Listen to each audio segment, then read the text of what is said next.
Hello friends! Today Mark and I are going on a flying date.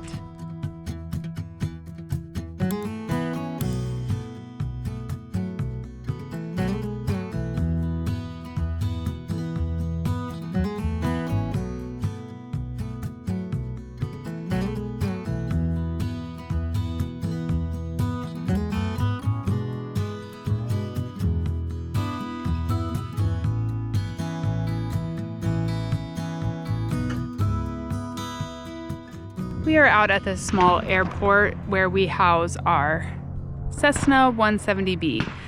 These airplanes were built a long time ago. Our airplane was originally built in 1952 and then rebuilt over the years, but that's how these small planes are. They don't make many planes anymore. They just refurbish the old ones. I don't get to go flying very often because usually Mark's flying with some kids and I'm having to drive. Or I just don't like to fly when we don't have somebody at home watching our kids. So the kids are home with grandma and grandpa. So if anything were to happen to us, if we were to get stranded or something, the kids would be taken care of. I don't love going flying if they're just with a babysitter or something, because you just don't know when something happens. Hopefully it'll just be a quick couple hour date flight. So I don't fly that much in this stage of our life. 2 or 3 times a year, we get to go out and do something like this. Mark's dad owned an airplane when he was a kid, and Mark got his pilot's license when he was 16. So when we moved back up to Alaska after college, I knew in the back of my mind that getting an airplane would be kind of a when, not if. So we saved up our money for a long time, bought this plane about 10 years ago, and then every single year you have to get your airplane annualed by an airplane mechanic. They check it all over. We fix anything that needs to be fixed. We update anything that needs to be updated so that it is safe for flying. Mark's doing all of his pre-flight checks. He just filled it up with fuel, making sure everything's in order before we head out. I think we're gonna go see a glacier and just enjoy some sunshine on this beautiful Saturday. I personally did not grow up flying in small airplanes, using small airplanes. So it took me a while to warm up to the idea of this as a mode of transportation for our family. But once we got our own airplane and Mark could practice more and just knows his airplane inside and out, when something's wrong, when something's not functioning right, owning your own airplane actually made me feel safer because he gets to practice so much more than if he was just like borrowing his dad's airplane every once in a while, if that makes sense. So even though I don't ride in it very often, I don't get nervous about Mark flying. He is a very safe pilot. I do know things happen. We've had some close calls in the past, but I'm confident in his flying skills, and it's just part of our lifestyle.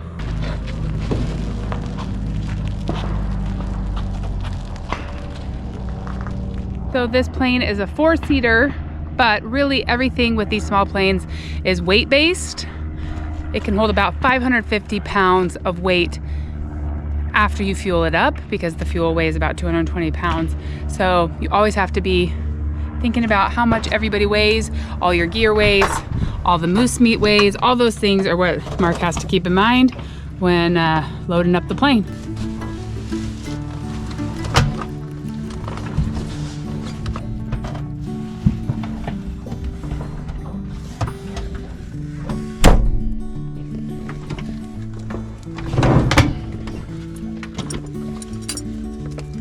Fine.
Always nice to be back on the ground.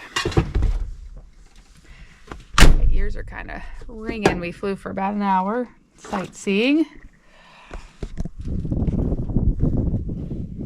Takes a little while to recover, even wearing the headphones.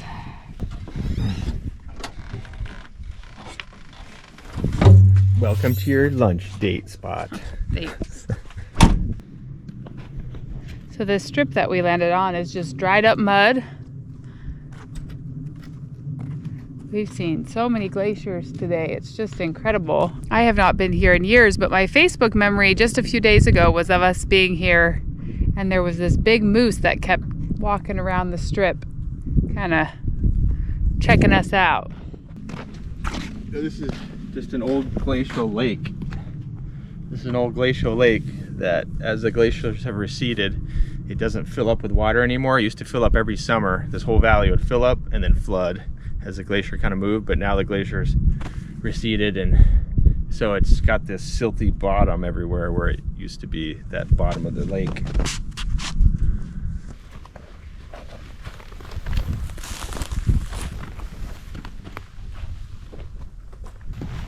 We're taking a little walk.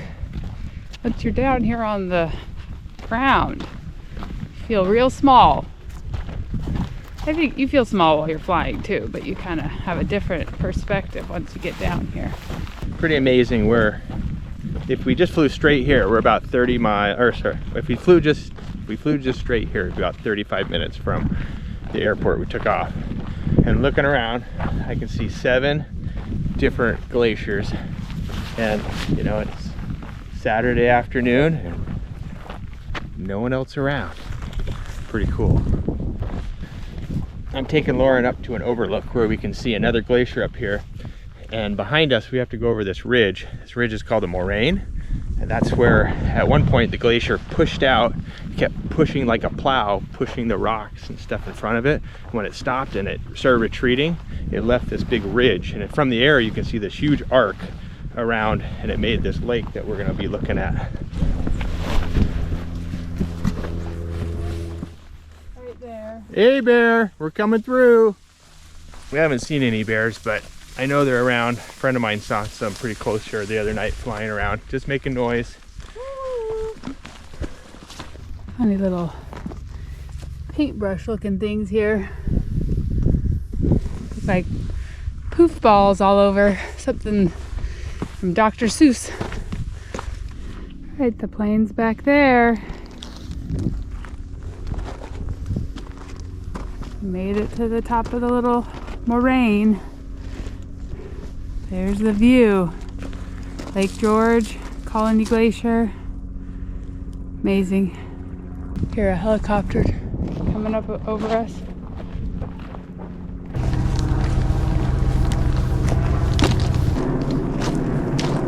Icebergs are huge. Yeah. They're as big as our church building or something. I mean, they're massive. So there's a few ways to get out here. You can fly an airplane like we did. There are some helicopter tours. In the spring, you can ride 4-wheelers out here before the river gets too high. In the winter, you can ride bikes out here, fat tire bikes. There's a trail. People ride bikes all the way out here from the end of the road. Do people snow machine?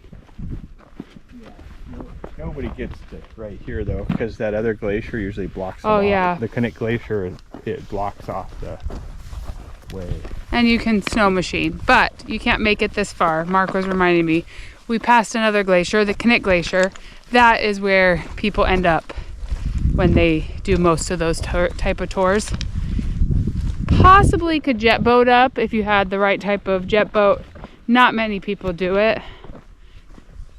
It's very shallow in spots. It's a very braided river. You probably noticed that. Well, we were flying up. It doesn't just flow hard and strong down one channel. It breaks up into a bunch of channels. So pretty special to get to come out here. Not many people get to do it.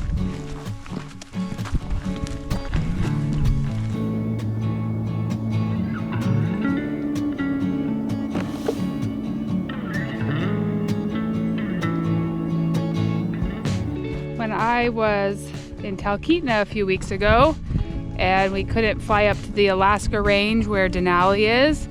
They were offering flights this direction to come see this glacier and the glaciers around here, which is amazing. But I said, that's where I fly with my husband, but this would be a great alternative if you were in Talkeetna trying to see Denali and you only had one day and the weather wasn't cooperating. Here can be a beautiful alternative. Wow. We're gonna have some snacks and enjoy this view.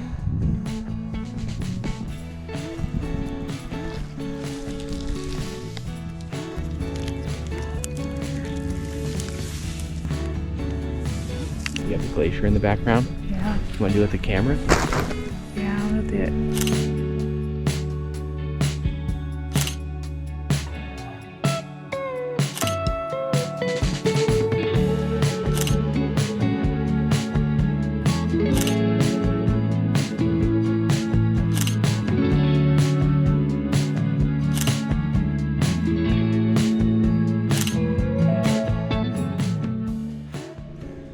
That was a really nice spot for a picnic. We're gonna head down to the shore of the lake and check out the icebergs. Hear that? Whoa! Oh, it's up! It's way up high! It's way up high on that mountain. We're hearing this thundering. I could see the dust coming off. That ice fall, like 3,000 feet up the ridge. There was chunks of ice falling off that. It just sounded like thunder. Yeah, like rolling Wow. thunder. I could see the snow coming up. I was taking a picture right then. I wonder. Every time we come down the hill, just the perspective changes as we get closer. Gorgeous. So cool. I like it down here lower. These kind of fill the horizon more. This is really cool. Maybe we should have come down here for lunch.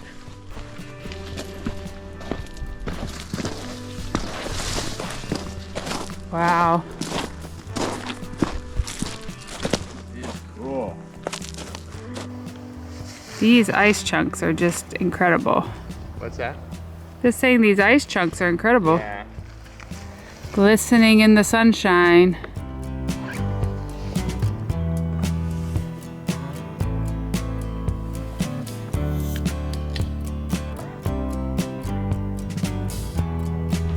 It is such a warm and sunny day. We can hear the dripping, melting of these glacier icebergs here behind us.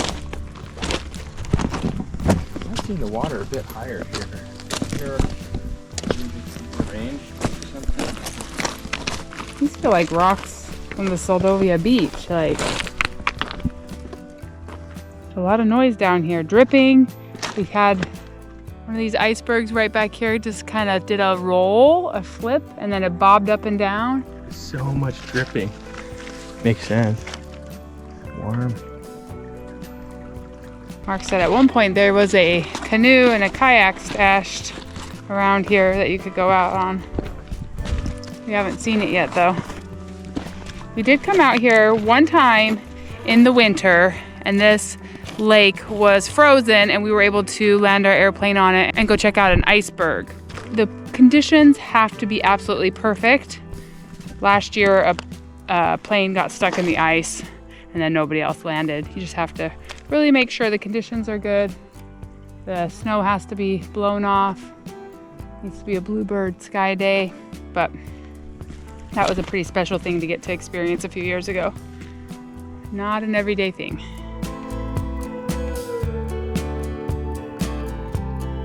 What'd you find? Found An inflatable boat?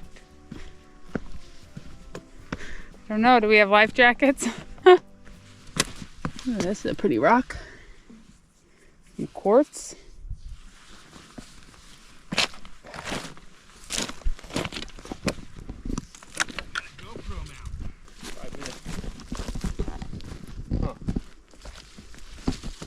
Hey, it even has paddles and a pump. You stick this inflatable seat inside your shirt and you got a life jacket. Let's do it. I don't know, it looks kind of cool.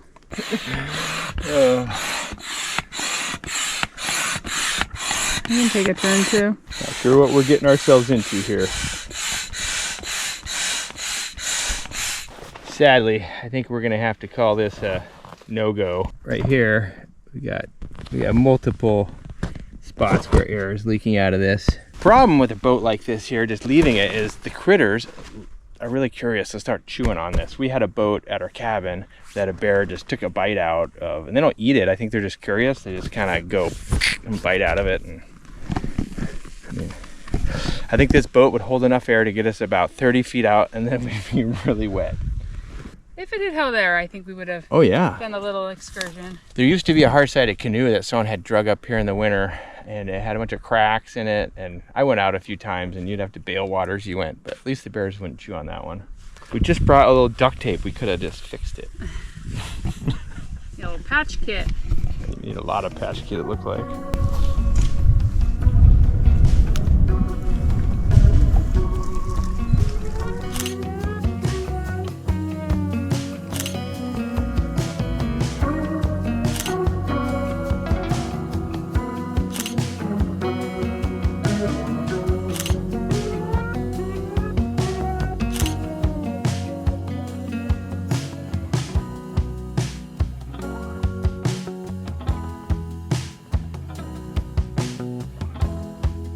All this driftwood here make a nice fire if we were staying a little longer. Whoa! Saw that one. I just saw the splash. There's that big one hanging next to it. Is that the one that's moving? It's moving. It is moving. I wonder if it's gonna flip or something. The reason a lot of these are all over here is the predominant wind is from the south here, so that it breaks off the glacier and then the wind blows them over here. And a lot of these are stuck on the ground. Some of them. They get stuck on. The noise just keeps going and going and going. When we first landed, I had to put my rain jacket on over my sweatshirt because it was kind of chilly.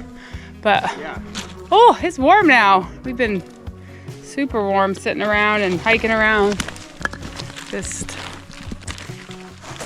probably taking 100 pictures because it's just so beautiful.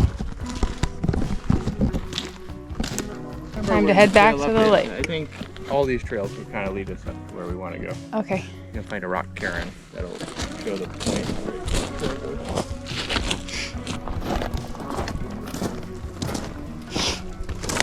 Oh, somebody's little campfire ring. Helicopter tour.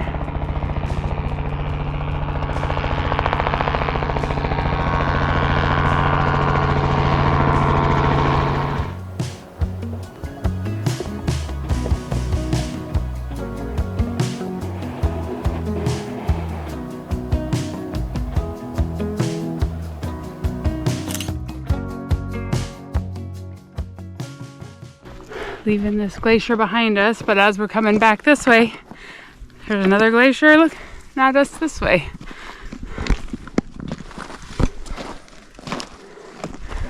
Another plane came into land while we were here. These used to all be used to flood every year in a lake out here, but it's been 30, 40 years I think since it's done that. It does kind of feel like a desert.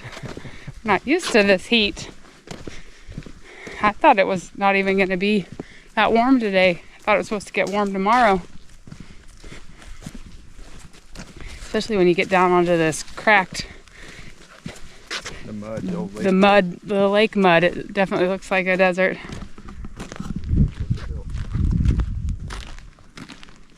Dig some of this up and put it in a bottle and sell it as glacial silt for your face.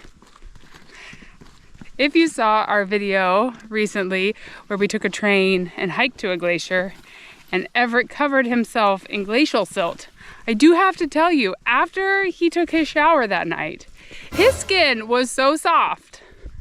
So it must have done something. His hands and his belly where he rubbed it were just like so smooth. We're not sure what this flower is. When we first got out, I thought it was a dwarf fireweed. Aw, some pretty yellow butterflies. You get these dwarf fireweed, but it's the same color, but I don't think it is. This is a fireweed. Some fun different flowers. Mark thinks it might be an Indian paintbrush, which we have a book about that. Well, this was a last minute planned trip. Better than anything you could have planned.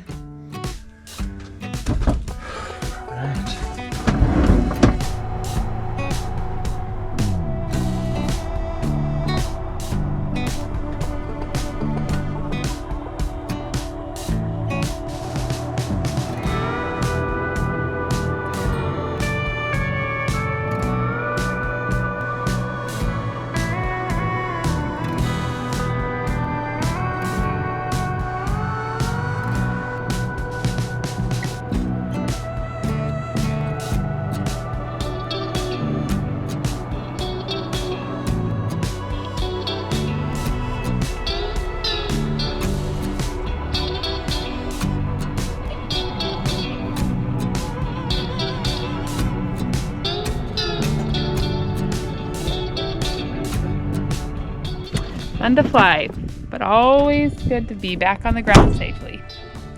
That flight back was a bit bumpier because it's gotten hot and it creates these thermals. Made my tummy a little bit upset, but we're back on the ground.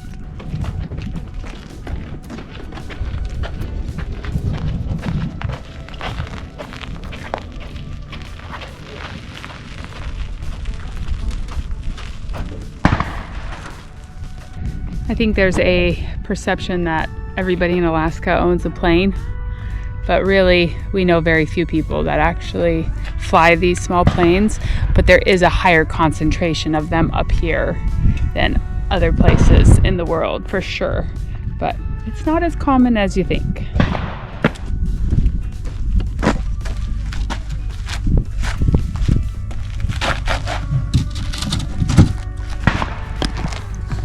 Well, friends, thank you so much for coming along with us today on this little Alaskan date. We're so grateful for each and every one of you, and we'll see you again real soon for more of This Alaska Life. Bye.